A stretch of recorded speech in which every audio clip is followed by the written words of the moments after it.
Yes, good afternoon and welcome to Football Heritage TV. So we don't only wait 12 minutes for Mo. His camera's not on. There he is. There he is. Look at him. Judge Mo in all his glory.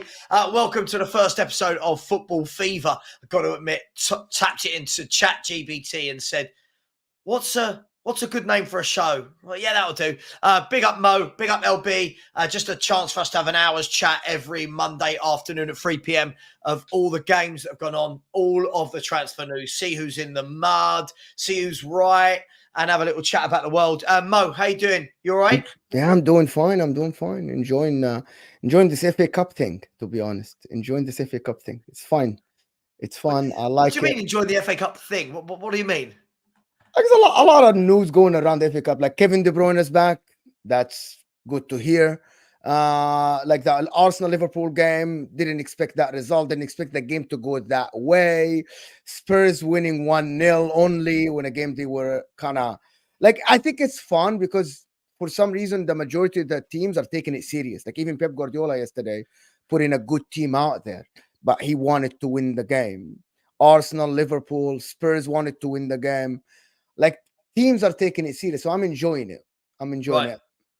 Okay, good. There's a lot Mo's of enjoying drama it. though. A lot of drama though in the Lo- FA Cup, to be honest. Loads of drama, and we'll start with that in a second. LB, Man City, one defeat in 16, I believe. Starting to fire again, looking relaxed, sweeping teams aside.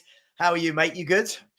Yeah, very well, very well. Yeah, my team that was in crisis a month ago is now suddenly looking very, very healthy. You know what I mean? So yeah, all good, man. All good. Kevin De Bruyne's back, Doku's back, Haaland's almost here, and so is John Stones. So things looking good, man. Absolutely. Kevin De Bruyne is not only back, he's back he looks different. He's got a new hairdo. He's looking fresh, isn't he? He's looking fresh. He looked nice and fit when he came on yesterday. He set up a goal. Listen, there is only one place to start. Big up to everyone in the chat, by the way, as well. As people are trickling in, please smash that like button. Please subscribe. And both of these two gentlemen's links are in the chat. So please subscribe to It's LB and to Judge Mo as well. And please subscribe to Football Heritage TV as we're chasing down 13,000 subscribers. There's only one place to start, right, guys and girls. We've got a lot to talk about. We've got FA Cup. We've got the league coming up this weekend. The transfer window is in full swing. But there is only one place to start. And I'm going to come to you first, LB, because I'm going to say it. I do a lot of streaming with Mo every week. And Mo's been telling me Arteta this and Arteta that. And I go on his channel and all these Arsenal fans are telling me Arteta this, Arteta that. You're salty. You're a Spurs fan. They are not in good form at the moment, LB. That's 1 win in 7. They're out of the League Cup, out of the FA Cup. They are now struggling in the league to keep up with Liverpool and City if they win their game in hand. What's going on at Arsenal? And are they going to be in this title race, as we've been told so far this season? I think what's going on at Arsenal is the consequence of a massive overreaction from Mikel Arteta in the summer. It was very clear to me in the summer that Arsenal had a foundation of a team that could go on and win the league, but they needed more. They needed more experience. They needed know-how because they've got a very inexperienced team. Very few players in that team have won trophies, let alone leagues. And the sole reason that they lost the league last year is that they bottled the league. They like to talk about, Saliba. No, not nonsense about Saliba. The reason you lost the league last year is because you bottled it. Your arse went. Right, which is fine. That happens sometimes in professional sports in pressure situations. What you then need to do is go, okay, so how can we address that? You address that by bringing in experienced pros that have been there and done it. What he actually did was he let one of his most experienced players in Granit Xhaka leave through the door, which I think was a mistake. Even if he wanted to leave, you should have sat him down and begged him to stay because he was such a crucial part of Arsenal Football Club last season with 14 goal involvements in the Premier League alone last year. He replaced him with Kai Havertz, who's not a good footballer, and spent £65 million for the pleasure of doing that, which is ridiculous as well. He didn't strengthen their forward line, which was a major, major issue. Bukayo Saka has needed help on that right-hand side for years, and he's still not done that. And now you're starting to see the consequence of that now because Saka should not be playing football for Arsenal. He should be dropped because his performances have been poor, and he's still playing, and that's because they've got no one else on there. And to combine all that, he's fundamentally changed the style of play for me to make it more slow and more controlled, which for me, took everything away that was good about Arsenal last year. When Arsenal got the ball last year, every time they got the ball, moved it forward quicker. They reminded me more of a Klopp team, really, than a Man City team. Get the ball forward to your wingers quicker. They were so exciting to watch. Every time they went forward, you thought they were going to score a goal. Now, it's all slow. It's all, control FC. Every time Trossard gets the ball or Martinelli gets the ball or Saka gets the ball, does anyone really think there's going to be a goal? I don't. I just watch it and think you're just spamming balls into the box. So I think he's just got this completely and utterly wrong. If it was me, if I was Arteta, I'd go back to the basics of what worked last year, trying to get that ball moving forward quickly. And I just think that, listen, that I don't think they'll be a million miles off whoever wins the league, which I think will be Man City. But I think he's fucked up. I think he's messed up, man. I think he's messed up big time. So yeah, that's my sort of takes on Arteta, bro. I mean, interesting. I mean, Mo, listen. Arsenal have been there or thereabouts, and then are literally, we say it's a blip. This is now 7 games. This is 7 games now. They've not looked right. For you, do you still see them as title challengers? I'm going to ask the question because this is all I saw on Arsenal shows last night, right, when they lost their mind. Does Arteta need to be given more time, Mo? Or is this the end of the road for Arteta? What do you make of it? So there are two parts to this question. The first part is that, are they title challengers? In my opinion, they are still there, but the signs are saying that they aren't, right? It's as simple as that. My conclusion changed when the givens are different. And at the moment, he looks like someone who doesn't know what to do. He looks like someone, like, for example, yesterday, why didn't he start Trossard or Martinelli and he chose to start Reece Nelson? That's someone who is confused. Kai Havertz is not a forward and he doesn't have the abilities to play a forward. So I think he's confused. I think he's losing his mind about this. I think the fact that Brentford, I think actually what I saw yesterday is that he actually saw, I wanted a striker, but because the news is saying that Brentford are quoting Ivan Toney for 100 million, I think he tried Kai Havertz, which seems like is someone who is confused, who was relying so much on getting a striker because everybody was telling him you're going to get a striker, but now the club probably are telling him you won't be getting Ivan Toney. So he's trying Kai Havertz, which didn't look like it worked, in my opinion. I actually, to be honest with you, think that Arsenal, it depends how you look at this project. When Arteta was hired, they knew that that's his first job. They gave him a squad and they gave him a young squad. He developed that squad. And the people that tell me should Arteta wait or not, it depends how you want to look at Arsenal. Do you think someone else will come in and work with these youngsters, or they're going to ask for millions and millions of pounds to get players? I think if you want to get a Simeone, he's going to ask for money. If you get Mourinho, he's going to ask for money. And they're not even guaranteed to win against Jurgen Klopp or Pep Guardiola, because we know that Pep Guardiola is the best coach in the world and he's still actually improving. Last point is about Arteta staying or leaving. If he regresses this year, which it looks like the signs are saying that he will, it's not only about trophies. He's going to finish 5 to 10 points behind the league leaders. I think that's regression and he won't win a thing. I think he should get sacked and maybe he should hire somebody else. However, there is a caveat to that, which is if the board thinks that this is a long-term project, like this can be their Alex Ferguson, maybe they can wait. But that means you're treating the club like a guinea pig. Simple as that. Let me ask though. So, I mean, look, there are 2 schools of thought here, LB. There are, this was a very, very interesting comment here from Barat. Big up Barat, who's always in the chat, who's clearly an Arsenal fan or a Spurs fan trolling, but I definitely think he's an Arsenal fan, has said fans who are turning on Arteta after seeing the last 3 games are crazy. The system is working. Finishing is the problem. 1 goal scored from the last 7 XG in the last 3 games. Now, LB, these are the players he's brought to the club, though. So if finishing is the problem, this is his team. Like this isn't a manager who's been at a club 1 year and is still playing players from an old era. This is his team. So isn't that his job to get them finishing? Well, this is it. And I would also point out that you say the last 3 games, Fulham was a disgrace. Fulham was one of the worst performances I've seen from Arsenal in a long time. Okay, maybe yesterday, maybe West Ham. The point is true. But as Savva says, West Ham, Jesus missed 2 sitters, right? So everyone blames Jesus. Everybody knew this about Jesus when you signed him, and so did Arteta. Guess what? Because he worked with him at Manchester City. All City fans were sitting there telling Arsenal fans, when you sign Jesus, great player, really good for the team, brings other players into the game, presses really well, but he can't score goals consistently. And that's why Manchester City sold it. Otherwise, he'd still be at Manchester City now. And we wouldn't have signed Haaland. We wouldn't have signed Julian Alvarez. So this is no surprise. Ultimately, if you're going to have Jesus in the team, you got to accept that he's going to miss chances. And that falls on the manager because he bought the player. Do you know what I mean? At the end of the day, you can't just sit there and say, the manager's not on the pitch. He's not the one that's not scoring the goals. At the end of the manager's the one that picks the team. The manager's the one that's got to coach the win. You can't just sit there and say, oh, well, the manager's doing everything he can. It's the players who don't score goals. So if Arsenal are 20th, yeah, but the team's playing well, they just can't score, you're still saying that's not Arteta. You've got it. At the end of the day, it comes to the manager. Football has always been like this. And I feel like there are some Arsenal fans out there that are using this as an excuse because they can maybe see that this project isn't working as expected.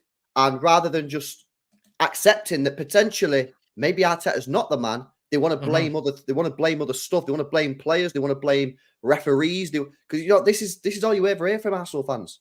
Not all of them, but a lot of the Arsenal fans blame the refs. They blame the players. They never blame Arteta, which is for me. Hold on, a sign. I'm sorry. Can I ask you something? Interject. Course. Yesterday they created 5 clear-cut chances in the beginning of the first half. So he got the tactics right, but he got the personnel wrong, which is part of the problem of being a young coach who has no experience, who didn't coach before. You don't think that can be solved with time? Like he can learn that? Of course it can be solved with time. And I'm not saying for 1 minute that you've got to sack him. I personally would be seriously questioning this manager if I was an Arsenal fan. But at the same time, what the point I'm making, Mo, is that a lot of Arsenal fans are just absolving Arteta of any responsibility and say, well, he's not the one on the pitch. He's not the one who's missing all these golden opportunities. Well, sorry, that's not how football works. That is not how football works. At the end of the day, its responsibility comes to the manager. I mean, Mo, I'll ask this. Look, I agree with you. I think, could this be solved in time? You would say yes, but I'll go back to my point. I believe he's been here, is it 4.5 years now? Yes. He's been at Arsenal 4.5 years. My question would be, and again, I'm going to remove that I'm a Spurs fan. Forget that I'm a Spurs fan for the moment. As a football fan looking at Arsenal, I'm looking at the amount of money they spent, and I'm looking and thinking, in all that time, in 4.5 years, they have not gone and bought a goal scorer. In 4.5 years. Now, obviously, when you and Kunle do the show, Mo, Kunle swears to me, big up Kunle, wherever you are, go and subscribe to Tunnel Media TV. He swears to me, it's not a forward. It's the midfield. It's the midfield. I don't care what anyone says, Mo. This is a forward problem. Arsenal are having chances game after game after game. They can't finish. So does Arteta have to take this on the chin that he's had money? He had 220 million in the summer and didn't buy a forward. Isn't this a worry? Yeah. Doesn't that lie at his feet? Well, listen, to be honest with you, Jurgen Klopp, by the way, which people have to understand, Jurgen Klopp actually isn't trusted with money at Liverpool. Majority of the signings are actually the club signing. Like he would give them a name and they would go sign another name, right? So some coaches just aren't good in that. Some coaches aren't. Is it his fault? Because he's like, for us as fans, who's on the front page for Arsenal? Who's in the picture? Who's in the frame? Mikel Arteta. Edu isn't the one who's doing the interviews after the games. Edu isn't the guy standing on the touchline or the club's owner or whatever. But I get what you're saying. He might have made a mistake letting Xhaka go. And I said that this summer. And the difference between Arsenal, Liverpool, and Man City is that one mistake of Kai Havertz, this 65 million could have bought them a striker and we would not have been saying the same thing now.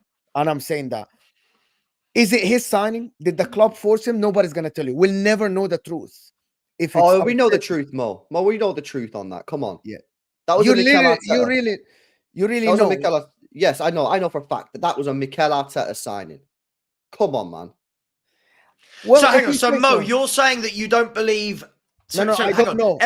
Okay, Mo's saying he doesn't know that Havertz was an Arsenal signing. LB, you're saying that this has got Arteta's fingerprints all over it. You think this is definitely an Arteta signing? This is 100% a Mick. I think Mikel Arteta makes all the calls at Arsenal when it comes to the transfers. I think he makes all the calls.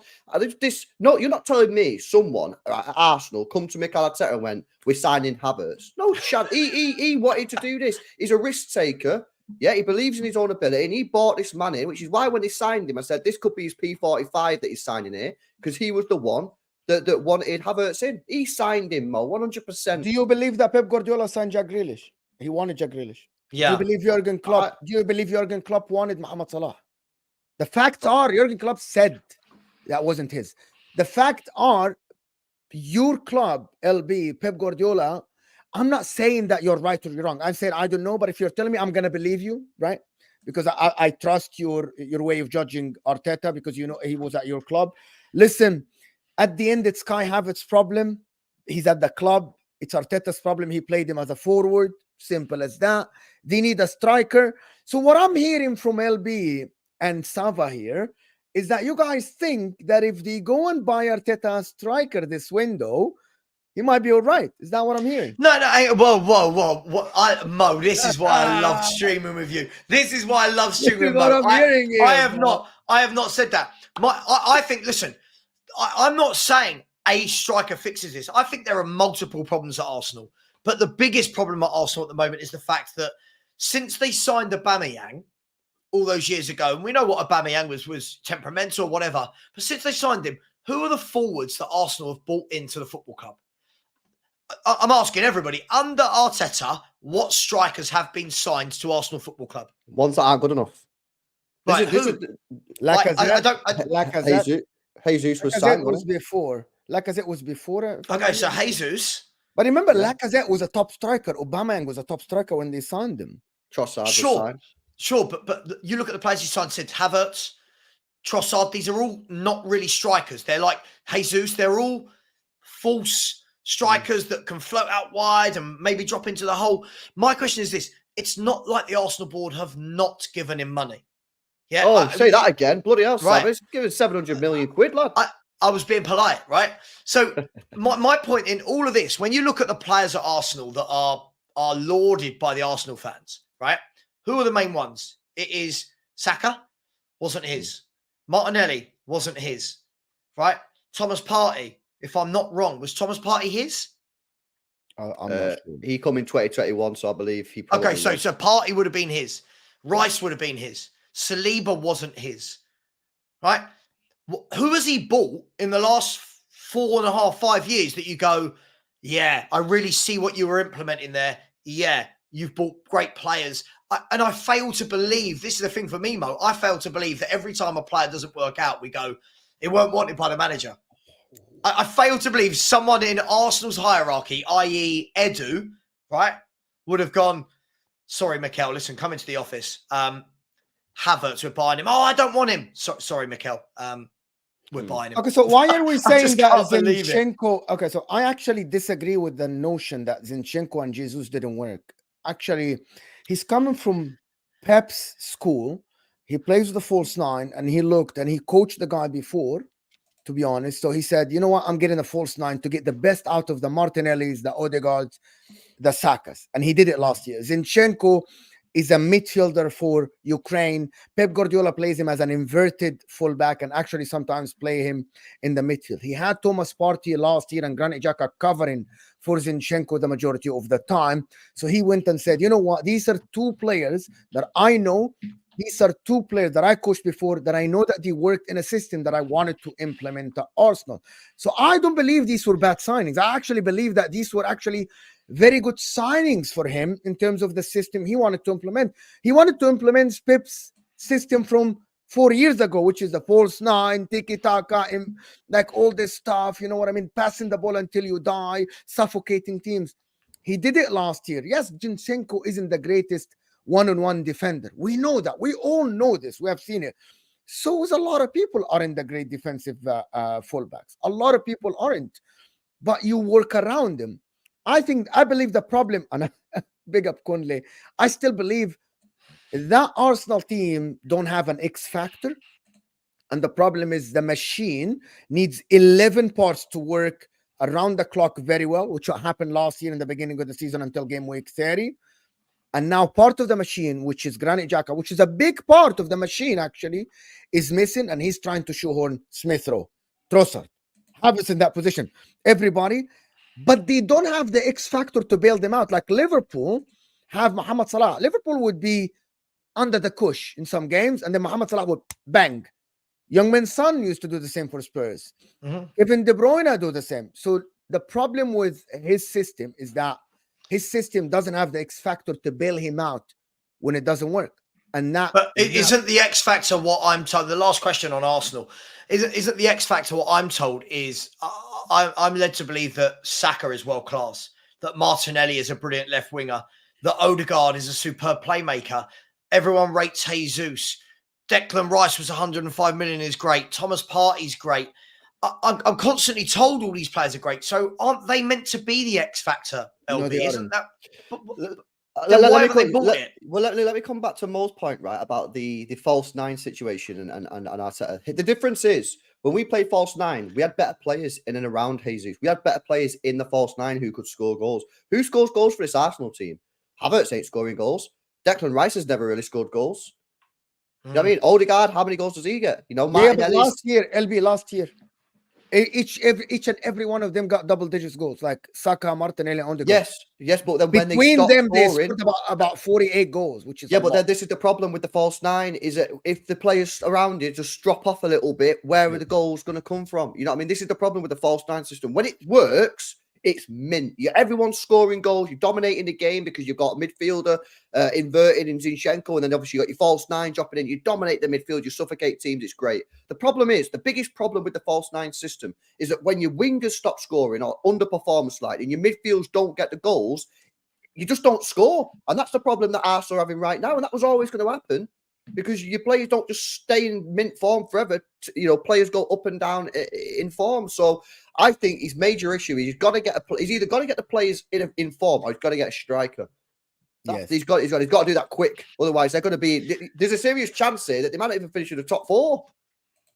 Yeah. If they don't finish in the top four, he's got to be sacked, right? You can't, because his finishes, bearing in mind before the second place finish, Mo, right? Everyone's talking about he's done this great job. Was 8th, 5th, 2nd. Now, if you look at that, 8, 8, 5, 2 is good, but then if they go 5 again, surely 4 finishes out of 5 seasons out the top 4. Surely he'd have to be sacked, wouldn't he? I'm gonna take it. Game week 30. If they are outside of the top 4, he should get sacked for someone to salvage the season. Arsenal cannot afford to finish outside of the Champions League again. Sure, they can't. Like, listen, there are managers that come and salvage your season. And Antonio Conte salvaged your season when he came halfway through to make you make top 4. There are people that can salvage your top 4 hopes in 10 games or 12 games.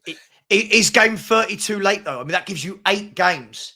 But that's what I mean. That gives you 8 games. By game week 30, because I actually believe that Arsenal, with this team, with the signings of Declan Rice and whoever, like Timber and all this stuff, you should be able to get top 4.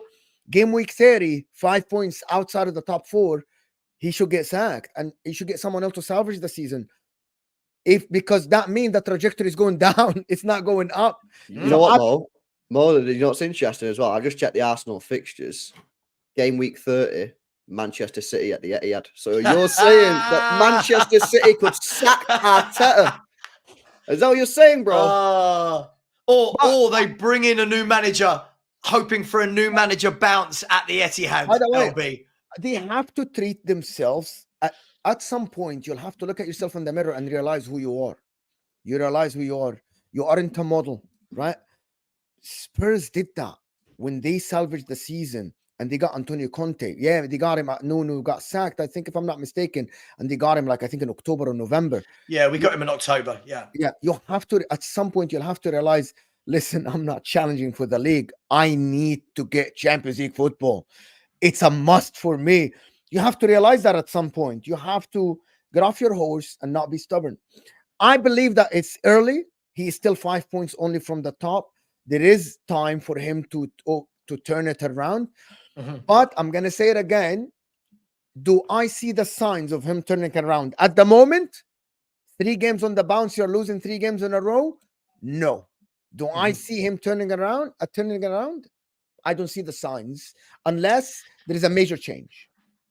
Okay, well look, let's move to another topic. Just quickly before we do, make sure you are subscribing to Judge Mo and to It's LB. And guys, I know this is predominantly normally a Spurs channel, but these conversion rates are shocking. There's 425 of you in the chat and 127 likes. Come on, man. Let's not be Richarlisons. Let's be Harry Kanes. Let's go for 1 in 2. All right, at least 1 in 2. Or let's do Erling Haaland and go for 1 in 1.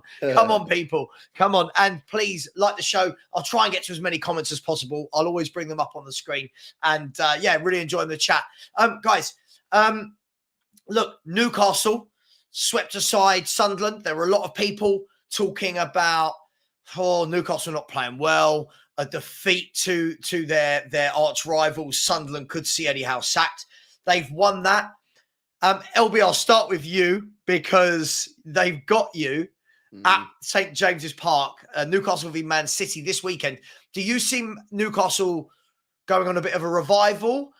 Or do you think that they're going to struggle in the second half of the season? Have they got enough there in the squad? No, I certainly think they'll have a bit of a revival because their first half of the season has been pretty much as bad as anyone could have imagined it getting for Newcastle. Dumped out of the Champions League, pretty embarrassingly. If you look at what happened in match day 6, they're sitting 9th. They're behind West Ham. They're behind Brighton. They're behind Manchester United. So it's been a really, really poor season for Newcastle. Really poor, massively underperformed. 9 defeats. 9 defeats already.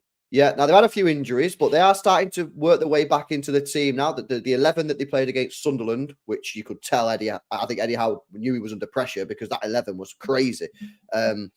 But yeah, they've got a decent start at 11 now, and you know what better way to kick it off than beating Manchester City at St James's on Saturday, where everyone will be watching. It's a late kickoff, so I think I don't see them putting a run together to get top 4. I think top 4 might be out of sight now for them. Certainly not like completely out of it. It's not like completely unreasonable, but they are 11 points behind top 4 now. So I don't think that's looking particularly good. I think if they can finish inside the top 6, that'll probably be a decent season. There you go. They're currently, depending on whether or not the Premier League gets 5th for Champions League or not, they're currently 10 points behind Spurs and 11 points behind Arsenal. And the fact is they're 1 point above Chelsea, who everyone's been saying have had a terrible season, who are 3 points off of Europe. So, exactly. Yeah, sorry, I just thought I'd bring that up and show. No. So that's what I'm saying. I think if they can finish maybe in 6th, if they can sneak 5th potentially, but it's going to be a hard ask, man. It's going to be a hard ask. So let's see what they've got in store the second half. I do think they've got the second best striker in the division. I know Aston Villa fans won't like me saying that with Ollie Watkins, but I do think Isak right now is the second best striker in the division for me, despite Ollie Watkins' crazy numbers. So maybe he can lead them on a bit of a charge. They definitely need to put a run together. And like I say, let's see what they can do against City on Saturday. Yeah, I mean, Mo, Newcastle United, look, I think we spoke about this at the beginning of the year. It was always going to be tough for them going from no European football to suddenly Champions League football and Premier League with this kind of expectation on them. Is Eddie Howe being treated unfairly? Has he flopped this year? Is this just a learning curve? He flopped this year. Okay. I actually think that Newcastle, with the amount of money and the way they played football last year and the chances they had in the Champions League, they should have made it to the second round of the Champions League and they should have been in a better place in the league. They are 19th in the away form in the league. 19th. Wow. Which is, if you think about it, that's crazy. Yes, you have injuries and stuff, but that you already played half the teams away from home. There is no justification. There is no excuses for you to be 19th in the away table. There is no way you can be that. So you can put it on injury and everything, but you still have a good enough squad. Everybody has injuries. Spurs have injuries. So I actually think that this is nuts that he's doing that. Should he get sacked? No, but it's coming close. Like he's almost at the bottom half of the table, if I'm not mistaken, in my opinion, in overall. And Newcastle have aspirations, they have objectives, and I think he's missing the objectives by far. And yes, they play good football, it looks good, but at the end, this is a business, a result business, right? So you should get results at the end, and he isn't getting enough results. And the Sunderland thing, listen, I'm not from England, right? You guys maybe see it differently. I'm an international fan. The Sunderland game and everyone that said that he should beat Sunderland and all the stuff, for me, Sunderland are in the championship. There shouldn't be even a question of him beating Sunderland or not, even if it's a derby. It doesn't matter. That shouldn't be the question here. I got this Newcastle, my guy like Philip comes on my channel and he said, oh, he has to be Sunderland. I'm like, that shouldn't be even a question. It shouldn't be even, you guys shouldn't be even entertaining the idea of you losing to Sunderland. So that tells you the status where the team is at now, that they were scared of losing to Sunderland. That's nuts, in my opinion. Yeah. I mean, they've won 1 in 6. If they lose to City the weekend, it's 1 in 7, and they could be as low as 12th. Not looking great for him. On that, we just mentioned Chelsea, guys. Chelsea. I feel like this is such an up and down thing with Chelsea. Are they on a bit of an upturn at the moment? They've won 3 of their last 4 league games. They're in the semi-finals of the League Cup. I believe tomorrow night they're playing against, I want to say, Middlesbrough. Yes. Am I making that up? It's Middlesbrough. They're into the next round of the FA Cup. They're 3 points off of 7th. It's not been great for them, but LB, are we starting to see a little bit of an upturn? 3 out of 4 cup wins, semi-finals. Is it all bad? Don't think you can say that, Savva. Who they beaten? They beat Preston in the Cup, Luton Town, Crystal Palace. They got beat off Wolves. Big teams. And they beat Sheffield United. Big teams. So yeah, I would be really, really cautious about having any sort of optimism on Chelsea Football Club. Their team is just still such a disgrace. Well, but Fulham, listen, they've got Middlesbrough tomorrow, and then they've got Fulham at home in the league at the weekend. Win that, all of a sudden you're back in the European places. Bit of confidence, and Kunku's fit. Mudrik's looking better. Cole Palmer started to do really well. I'm just playing devil's advocate here, trying to. You're not having it at all, are you? No, because he's like whatever. He's like, yeah, shut up, Savva. Yeah, they're crap. It's because I'm going to judge them on the teams that they should be judged against. I'm going to judge them when they play Liverpool. I'm going to judge them when they play Man City, when they play Tottenham, when they play maybe even when they play Wolves, who they got beat off at the morning. I'm going to judge them against these. I'm going to judge them against Sheffield United and Luton. You know what I mean? And these are 2 teams that are in the relegation zone. You know, this is a team that's cost £1 billion to assemble. This is a manager who's meant to be an elite level manager. I won't get into that again. But you know, this is for me. Let's be real here. Let's be real here. We all expected them to beat Sheffield United. We all expected them to beat Luton. They've got £1 billion squad. Let's see what they do against Liverpool and the other teams that I just mentioned there. You know, that team is still a disgrace. Yeah, I still think that manager is massively underperformed with the tools that he's got available. They're currently sitting in 10th, which is an absolute farce. It embarrasses this league that they've spent £1 billion, and then they are mid-table when you got teams like bloody Ange, who's just come into the team and he's doing really, really well. Even the likes of Brighton, the likes of West Ham, who are in the top 7. Yeah, this guy spent £1 billion in his 10th. So no, I ain't hearing this yet. I want to wait until they play the more tough games, and then it's what happens. Yeah. I mean, look, Mo. I mean, by the way, I'm not. I'm just asking questions, man. I'm not hoping Chelsea are brilliant or anything. I mean, look, Chelsea have got they got Middlesbrough tomorrow night in the cup. Then they've got Fulham at home. Then Middlesbrough in the cup again. Liverpool away, but then Wolves, Palace, Man City, Tottenham. Are we seeing green shoots from Chelsea? Do you think they'll make Europe this season, Mo? No, I don't think they'll make Europe. It's too late for them. They might make. They're 3 points off it. They're 3 points off it. Is it too late? They might make Conference League. They might make Conference League. Yeah. That's Europe. Oh, well, for me, Europe is Europa League, Conference League. But that, to be honest, if you told these players, the Caicedos, the Enzos, and you signing all these players with that much money, and you're telling them, yeah, you're coming here because we're gonna play Conference League next year, they're like, what? It's not actually the objective is getting to Conference League, as LB said. However, I'm gonna keep you consistent with Chelsea. Every time I'm watching them, they have a style of play. And I think actually he's adapting. Like Chelsea used to be the second team or the first team, even above City for the majority of the season in terms of ball position, trying to press high and all this stuff. but it didn't work for them. They didn't score goals and stuff like that. But if you watch what they do now, they sit back a little bit. They give the opposition time to play. They try to be a transition-based team. That's tactically what he adjusted. They try to play on the counter-attack, and they are putting the ball in the back of the net because their chances are more clear-cut. Chelsea are second or third in the chances created. That means they're doing something right. But it might be the No, I don't personnel. think they're bad. I that's know what I'm this is saying, crazy. right? I don't think they're that bad. When I watch them at the back, yeah, they need to sort it out a little bit, but they create for fun. And I think the rest of the league should be, sorry, I don't want to say should worry in terms of winning it, but I think if they get a top striker in there, you could say that. No, but You could there's say that another of so problem, many Savva. teams, right? There's another problem, Savva, is that Chelsea, you look at their games, they make tons of individual mistakes. Yeah. Majority of the goals they concede, it's a defender missed a pass, a defender missed a header, a goalkeeper made a mistake, a fullback completely switched off in the far post, right? And that is worrying for me because that means focus isn't there. Concentration needs to, mentally, the players aren't focused for 90 minutes. And that is something that needs to be fixed. Yes, they create chances, they have ball position, they have good players, but I think Jackson, for example, I keep mentioning Jackson, is not a terrible player, but confidence isn't there.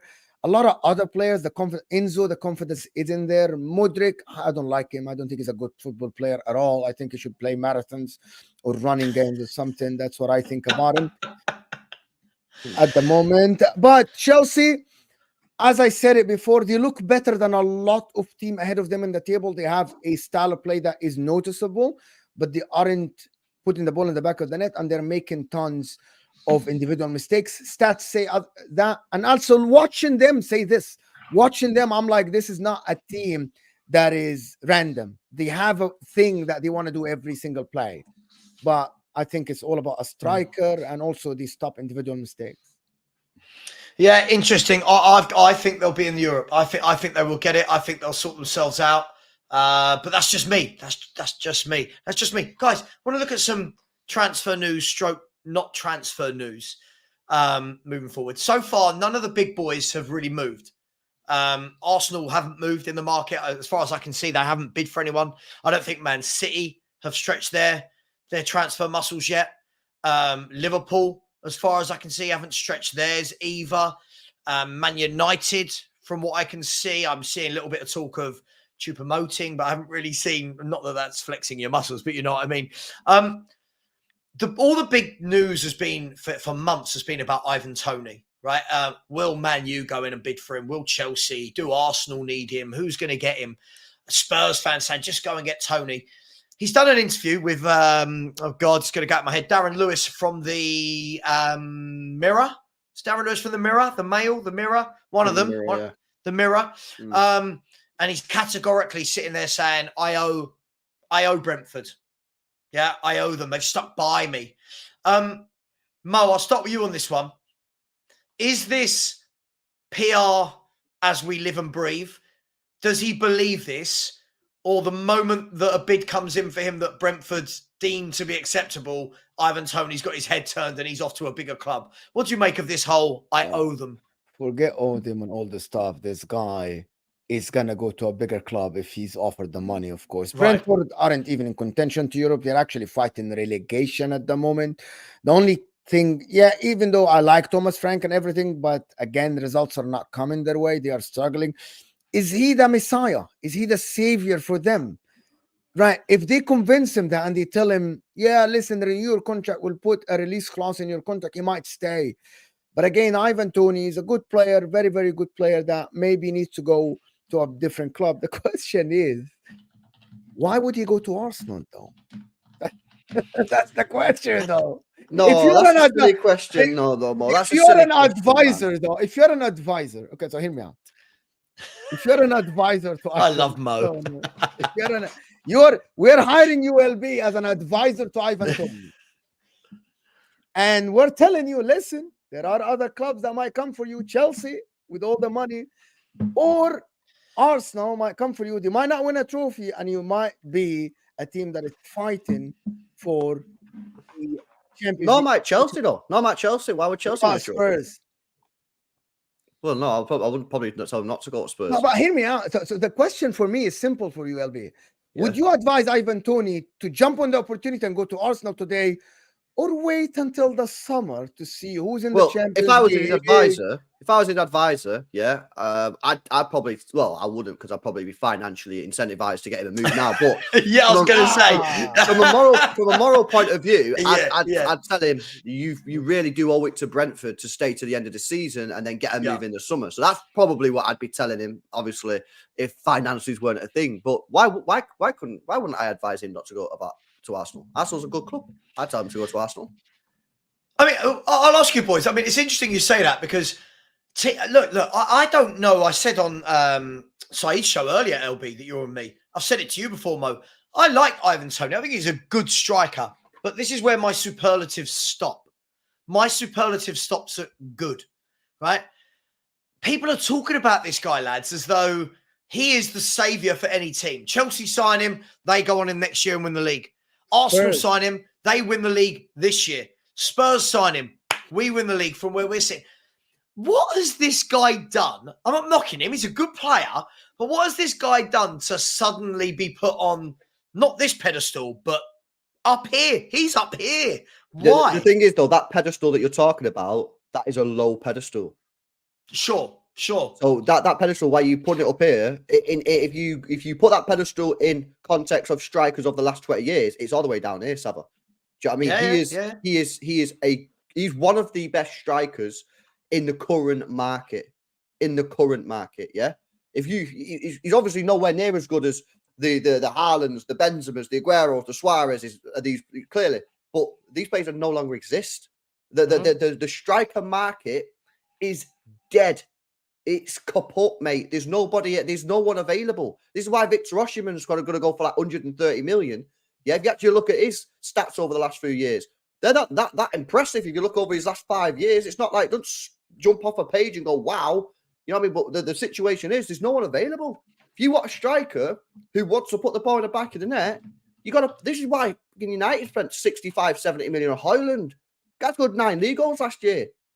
They didn't buy him because he's absolutely mint and he's one of the best strikers around. They bought him because he's a bit of a gamble, he's youth, and hopefully it pays off. This is the problem that teams have got, and Ivan Toney scored 20 league goals last year. Why not? He knows where the back of the net is. Listen, to be honest with you, I actually believe that Ivan Toney and I'm gonna say this. The problem with Ivan Toney going to Arsenal, if he's going to go be the main striker, and I said it many times, they will have to change the whole system to cater to him. Ivan Toney played, and I said that many times to you, Savva, and I said that to LBR many times. He played in a defensive team that plays counter-attacking football. On the eye, he looks very, very good. He had 2 seasons in the Premier League, 1 good season and 1 elite season. Scoring 20 goals for Brentford is very, very tough. Yep. But is it worth the gamble putting 100 million in on Ivan Toney now? Are they that desperate? They might be. I think they might be. I think they might be. But let me ask you is Ivan Toney the guy who's going to come in and start every game, or is it going to still be Gabriel? I'd start him every game. I'd start him every game, Mo. And I'd even drop Jesus. He hasn't played in a system like that at all, LB. I don't care. And he hasn't played competitive football for 6 months. You still don't. Yeah, care? no, I'm not. Yeah, well, no, I'm not saying that maybe he's starting straight away. Obviously, he's got to get to fitness, but once he's fully fit, there's only 18 games left. This is it. Yeah, but I don't think Arsenal are winning the league anyway. Okay. I'm coming this from the point of view, if they sign Ivan Toney, yeah, obviously you're not going to start him straight away week in, week out, because obviously he needs to get his fitness up. But once his fitness is up, I start him over Jesus and play Jesus on the wing. Or Sauce Jesus, you got to be sold if he's not happy with it.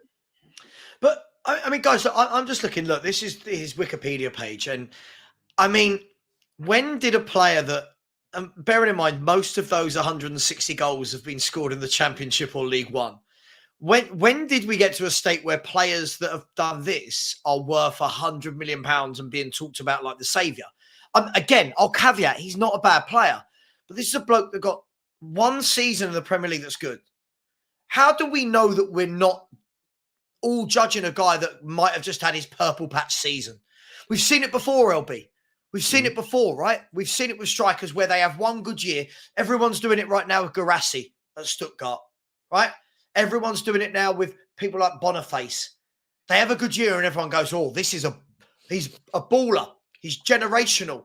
He's world class. Like, hang on, what happened to Ricky 3, Leffert. 4, 5 years of banging in 20, 25 goals every season? They don't That exist. doesn't happen. They don't exist. They do not exist. This is the problem. I mean, I go back to Highland, Savva. If you look at Highland, yeah, last year he scored 9 goals in the league. 9. The year before, Highland, yeah. Highland scored 9 goals in the league last year. He scored 6 the year before that. 6. This guy went for 75 million. I look at Tony and go, fucking bargain, mate. You know what I mean? 100 million based off of the Highland signing.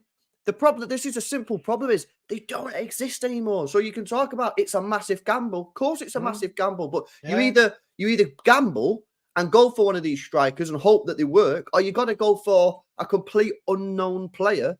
That's a gamble as well. Because then if you spend 20 million, I think there's only one guy now that has done it, and actually a lot of people don't rate him, and I didn't rate him before. It's that Inter Milan striker Lautaro Martinez, who scored 20 plus goals for the past 2 years, and he's now 17 games, 16 goals, and 4 assists already this season.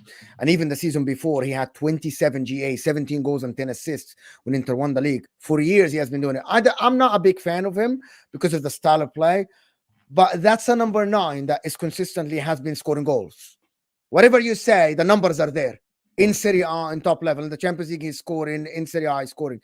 This striker is the only guy around the world. It's the only one, by the way. The only one who's look at the numbers. The only one that's consistently scoring goals every season now. And I think he's 24, 25. So he has been scoring goals since he was 21. That's the only guy. Like, look at the development. You are right. You're right there. The only one I looked. There is nobody that is that consistent. Yeah, you're right. He's probably one of the only players left who's been around a while, who is probably attainable, you'd imagine, who consistently scores goals. But there's a bit of a notion around him. A lot of people I speak to about the I don't like him. A lot of people don't like him. I don't know why. He scores goals every year. Why don't we like guys that put the ball in the back of the net anymore? Why don't we like these guys? No, for me, because I watch my team every week, right? Every game, he misses a lot of chances. Now, this year, remember, Lautaro Martinez is 26 years old. He isn't that old. He came from Argentina. He's not an academy player in Europe. You know what I mean? I think this season, he hasn't been missing chances. Like, he's on course to 30 plus goals in the league, right?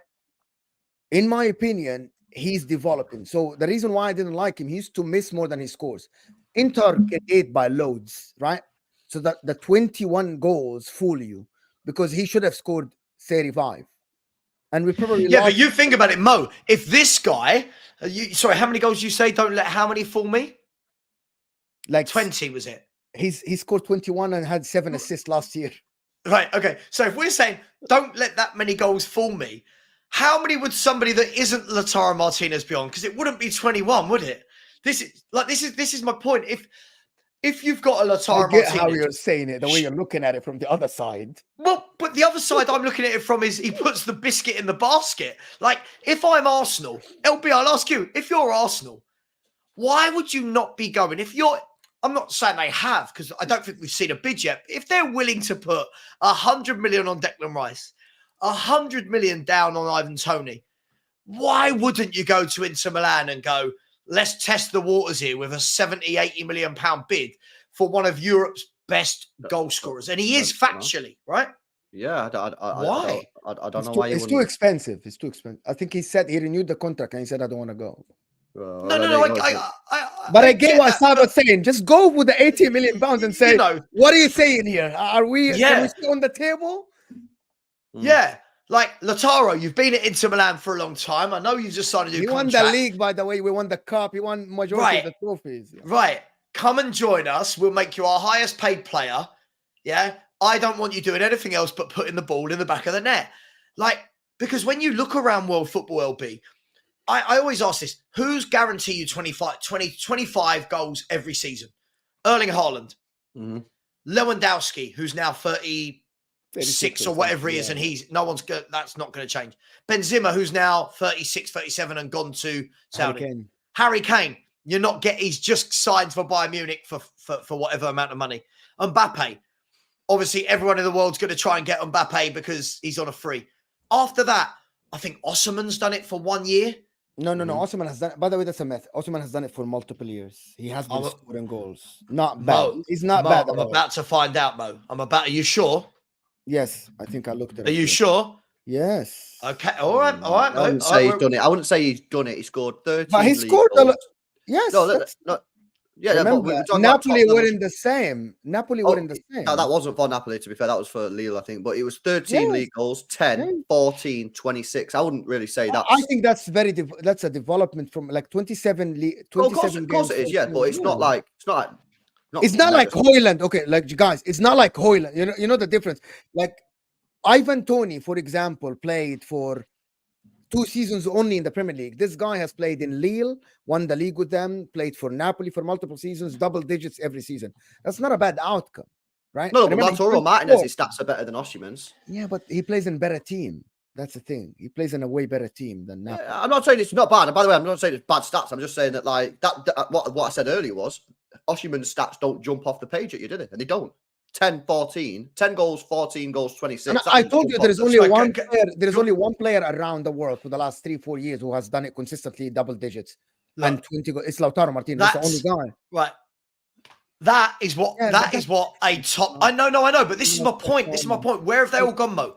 One of the best strikers we've seen. I know, but this is what I feel like when people are talking about Ivan Toney now, and they talk about Garassi, and they talk about.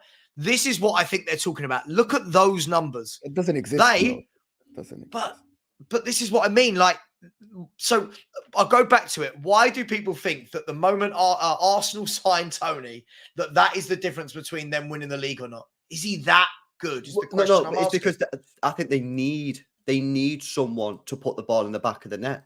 So if that's the best you can get, that might be, from an Arsenal point of view, you might say that could be the difference.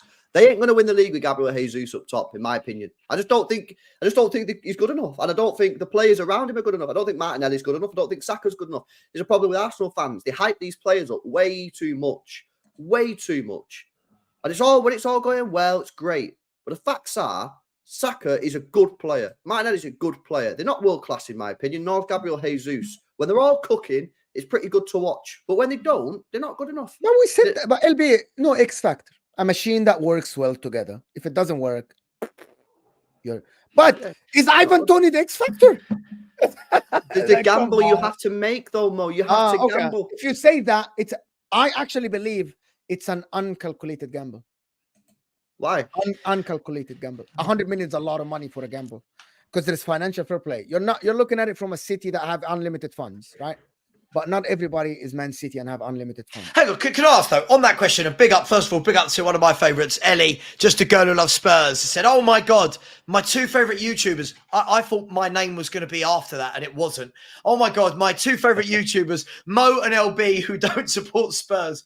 Very honest opinion, always balanced and fair. Yeah, these 2 are all right at times when Mo's not winding people up, and he knows how to get under the skin, does Mo. Big up as well to Phil P, the leader of the Phil army. We've got about 20 Phils in the community, and Phil is the leader. So said, advice to Tony, stay out of the bookies. I mean, brilliant. Lovely advice. There's loads of bookies around Arsenal's training ground. Big up to Phil. Thank you so much, brother. I really appreciate that.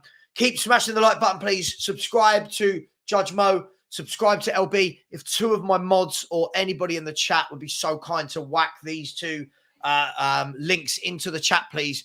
And listen, there's 517 people, so they should both be getting 50 to 100 new subscribers. I know that's asking for big numbers, but come on, let's all help each other out here, right? We're all out here grafting. And thank you very much for everyone that subscribed to me, and please continue to. I'll ask you this question, right? If Arsenal sign Toney, I'm going to use that number again, 100 million. A last throw of the dice for Arteta, if you say. Then I'll ask the question, Mo, what wouldn't he have been given to go and win trophies? He would have had Declan Rice, £105 million England midfielder that everyone raves about. Saliba, everyone says is the best centre-back. Saka this, Martinelli that, Partey. Now you've got the £100 million striker. What would they have to win it, right? My problem is Okay, so my problem with this statement that they have to win it is that I always believe that Pep Guardiola is the best manager I've ever seen in our life, or I've seen, to create a system to win the league. You're always inferior. And it doesn't matter how much you strengthen. Hang on. Man City, Hang let me on. finish that second one. Man Hang on. City When are I bring this Man up, City are linked to Kimmich. Kimmich. Mo, when I bring this up on your channel, all I get back from you is, I don't think they're as strong, Savva, and or why won't someone else win it? And now you're on my and I channel, you're still giving think it no, Man no. City will win it. No, hold on. When you asked me straight, Savva, and you told me who's favorite, what did I say? Yeah, you said Man City, but you Okay, so always. I never changed my opinion. However, I still believe. Look, my point is there are always percentages, in my opinion. But you say Savva because you said he must. I disagree with that. He has to be up there with Man City, yes. But does he have to win it? And I've been very consistent from the beginning. I say Arteta has to be there and thereabout, has to be competing to the last yard with Man City or Liverpool if they go, because you have been given the tool and now that's called progression. That's what I say. But when you ask me all the time, are Arsenal better than Man City? I say no. Are Arsenal better than Liverpool? Well, we can have this conversation, but City still are the best team. Kevin De Bruyne is back, right? That depends how is he going to manage his minutes. But Arteta has to be there. Well, must win it is a big talk. When you say must win it, that means it's black or white. It's not black and white. Okay, sure. So saying that. Okay, all right. So LB. So he gets his £100 million striker. Let's not say now. In the summer, Arteta gets another year as Arsenal manager, right? The Arsenal fan base, I'll love it because the Arsenal fan base will be at loggerheads. 50% of them will hate it. Arsenal fan TV will rake in revenue on YouTube. Lee Gunner will be laughing all the way to the bank, right? But they get their £100 million striker in. Mo's telling me they don't then have to win the league because they're still not as good as City, which I agree with. But then what is the remit for Arteta at Arsenal then? Are we saying that if he keeps finishing second, that this is good enough that the Arsenal fans should go, this is a great manager, he should keep his job for the foreseeable? You got to sack him. You got to sack him. You're going to have to sack him. You can't just say, oh, Man City is so good that second is okay. Did people do that when Ferguson was here? Chelsea won the league. Arsenal won the league. You know, teams can win the league just because you've got a great manager. You've got to find a way. Mourinho managed to do it. Arsenal you've got to find a way to win the league. You cannot just accept that. Whilst yes, Pep Guardiola, in my opinion, is the best manager of all time. In my opinion, you can't just at the same time go, therefore we can't win it. You've got to try something else. Otherwise, you're accepting that that's it until he's what makes it for the next 50 years. Are Arsenal just going to keep Arteta for the next 50 years and go, well, Pep's here. You know what I mean? We can't win anything. No, you got to try. You got to try something else. If something doesn't work, you got to try. So no, I mean, listen, I think the guy's on thin ice anyway. I mean, how long does he need? He's been there 4.5 years. That's 700 million quid.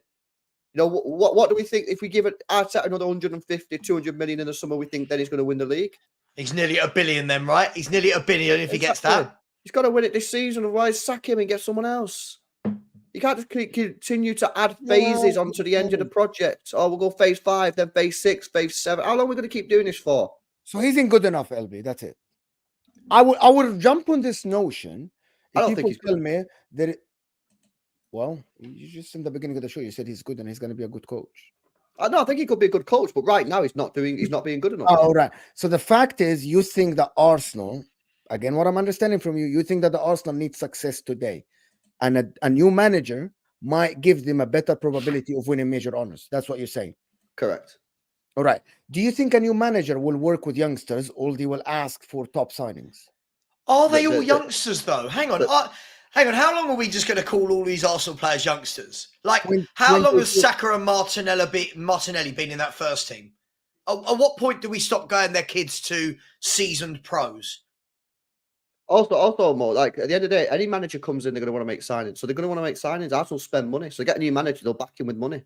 All right. So you think Arsenal should do that? Scrape this project, get a new manager. If they don't, I think if they don't win the league this year, I think they should sack him and get a new manager. All right. I'm just trying, but that means Arteta, his project is done. This is it. It's over. you don't believe he might be a good, like he might be their long-term manager for the next 10 years. Yeah, but he's if got to you show give him that with 2 million. trophies, though, Mo. He can't just keep coasting it. He's got to win trophies. You know what I mean? And convince some of these Arsenal fans that don't back him. If he wins an FA Cup this year, he wins a Carabao Cup, he won something. Fans might be like, hang on a minute, there is something here. Maybe we can give him a bit more time. He's won one trophy in 4.5 years. He's got to get the fans on board. And let me just quickly say as well, Arsenal are a big club, and at the moment they're being used as an experiment for this guy. So you think Spurs should have sacked Pochettino earlier? Well, it's a bit different with Spurs. Hang on, that's a very different circumstance, Yeah, isn't it? slightly Pochettino different. was given next to nothing to Yeah, spend. I would say it's slightly Oh, different. all I would say right. it's slightly different with Spurs. That's a fair comparison. Mo knows what. This is one of them times, LB. Mo knows what he's going to do. By the way, guys, we're going to end the show in 7 minutes' time. So smash the like button. Listen, before we go, I see what Mo was trying to do there. You guys are like, just not, let me Naughty finish the second question. Go on. It depends what pedestal you put Arsenal on. All right, 20 years no league title, never won the Champions League, won a lot of FA Cups, won 13 league titles back in the days, only 3 in the modern era, if I'm not mistaken, right? 98, 4. It depends. Do you treat Arsenal like a team that no league titles is a failure, or you treat them like a team that needs a project to work on for years and they might in the future win titles again? That's Because up to that their makes own a big fans, Mo. difference. For me, Mo, that's up to their own fan base. So don't worry about the fans. I want your answer, LB. I don't want their fans. My answer is that they are a big club. They're the third most successful club in this country. They're absolutely massive fan base across the globe. They're a huge football club. They've not won anything for a long time because they made a huge mistake leaving Highbury for the Emirates. They made a huge mistake keeping Wenger for as long as they have. And in my opinion, they've made a bit of a mess with the current manager situation. But they're a huge football club. It's up to their fans. Their fans are in control of that club, no one else. If they want to stick with Arteta and the process and not winning everything and blaming their lack of success on referees or on Manchester City, that's up to them. Or their fans can choose to act like the big club that they are, the third most successful in this country, and say, this is not acceptable. 5 years at the end of this season, no trophies other than an FA Cup. If they're happy with that and want to continue adding phase after phase after phase, then be my guest. But Manchester City, by the way, are very, very close to overtaking Arsenal. It's the third most successful club in this country. So it's up to them to decide what they want. Not us. It's their choice. If they want to add more phases, be my guest. Well, look, interesting times. Look, maybe, just maybe, I agree with LB on this. Maybe the Arsenal fans need to stop hyping up. Case in point, Angus, how are you, buddy? You disappeared out of my show for the last few days and Arsenal not won. I never see you. Guys, last 5 minutes of the show, and then we will wrap up. It's been a great show. I've really enjoyed the kind of debut for Football Fever. And welcome to all the new subscribers. If we can get 5 to 10 more in the last 5 minutes would be absolutely amazing. Timo Werner, here's one for the Spurs fans. Timo Werner. Mo, why are you laughing? Why have you started laughing? I've only said his name. Why are you laughing? It's very underwhelming. It's okay. Well, let me ask my question. Timo Werner is joining Tottenham Hotspur. Fabrizio Romano is giving it, saying that he's in London right now and he's doing his medical. He's signing on a 6-month loan deal. And the buy option clause has just been confirmed at 17 million euros. There's a buy option. It's not obligatory, but it is an option. 17 million. We're going to cover all of his wages. I know LB's opinion, but I'll get it again in a minute because I talked to him about this on the show earlier. Where are you with this? Is this the signing Tottenham need right now on loan? Is that me? To you, Mo. Yeah. I know LB's. I'll go to him in a minute. I need to know yours. All right. Simple as Angie's doing a very, very good job. And the answer to your question is in a simple sentence. If Angie gets a tune out of this guy, he's a genius. I'll hold the same energy for Kai Havertz for Arsenal. Yes, it's a loan. It's a very low risk.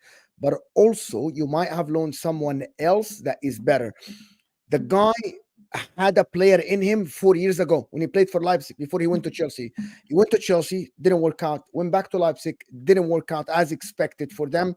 That's why they are loaning him to Spurs. So in my opinion, Spurs should have went for a different footballer or a different player, even if it's on loan, anybody else, because the player isn't up to the level. You already have Richarlison. I don't know what Ange sees in him lately that said, yeah, this is the guy we want. Get me that guy. There are other players, and I think just underwhelming. When you are, and why it's a risk, because when you are on the cusp of making top four unexpectedly and your team is playing very well, this might be the time to say, hold on here. We're onto something. If we push a little bit harder than Timo Werner, we might get Champions League football and we might beat the other guys. We might come third or we might come fourth and we might guarantee European football. So I believe more work should have been done. It's an easy choice, lazy one, in my opinion. I mean, LB, we talked about this earlier, but just to round off the show, you think it's a no-brainer, right? With no risk, is that right?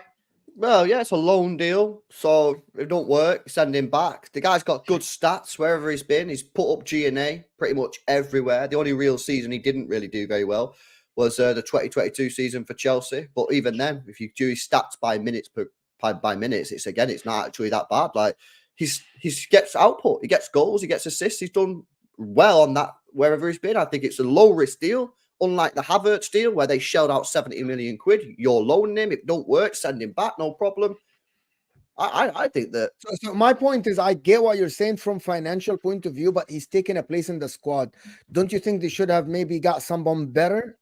Yeah, of course, I think they should have got someone better. That's my point, by the way. Financially, it's zero risk. There is no risk here. You're going to pay a wage for 6 months. Doesn't work, just send him back. Works very cheap. But he's taken someone else's spot on the roster, right? So maybe they should have done more work and got someone else. Yeah, but I still think it's probably an upgrade on their squad because their squad's so thin. So that's still, for me, an upgrade on whoever he's replacing from the current squad. Of course, he could, obviously, he wants someone better, but I think it's an upgrade on the current squad. He gets goals and assists wherever he's been. If I was a Spurs fan, I'd just look at this and say, listen, so win-win. He either comes in and slams it and we get him on the cheap, or he doesn't win, it doesn't work, we send him back and it's cost us no money. I think it's a chilling deal. I think it's actually it's a really clever deal from Spurs. I really do. All right then. Right, yeah, listen, we'll see. Listen, big up, just quickly, enough time to say that, listen, the Premier League is back at the weekend. We've got cup games this week. You've got Liverpool versus Fulham in the first leg of the semi-final.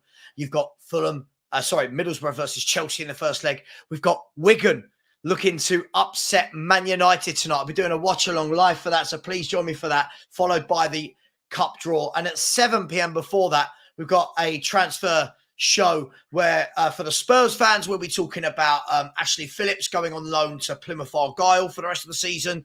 Dragusin, is he finally going to get done, or is he going to end up at Bayern Munich? And we'll be talking about Timo Werner, who is landing in London at 7 p.m. tonight, I'm being told. Are you going to follow the flight like Man City?